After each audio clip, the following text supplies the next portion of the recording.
Dr. Mohammed Munir is a virologist at Lancaster University. He joins us now from the UK. Thanks so much for speaking to us. First, I have to ask you if it's really wise to quarantine so many people on a cruise ship where it seems, it's actually spreading the virus more quickly among the people trapped on board.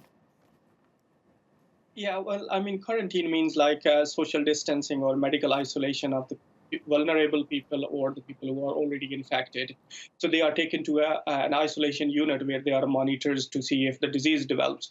So the people who are already in a cruise, that's looking apparently, it seems like a very good experimental way to contain them within the cruise. However, the major complications come from because within the cruise, the overall environment is pretty conducive, and there is less separation between passengers, although they might be within their cabins, but still the virus has a potential to transmit for a shorter distances, which is one of the major concern. And I think number of cases that are increasing is because of the conducive and very congested environment within the cruise. Right.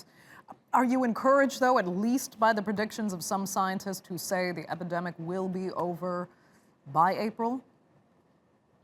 Well, as it stands, it's pretty difficult to really predict precisely how far it would go and how severe it would get.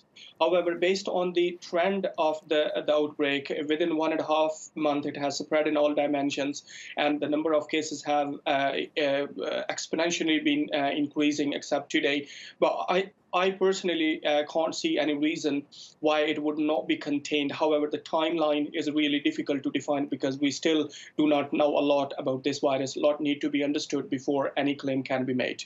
Okay, let me ask you hypothetically then, if it is over by April, in hindsight, will the right things have been done here? Because, really this virus would have been a lot less dangerous than the regular flu virus that kills thousands of people every year, but doesn't lead to quarantines and serious economic damage, as we've seen in the case of coronavirus.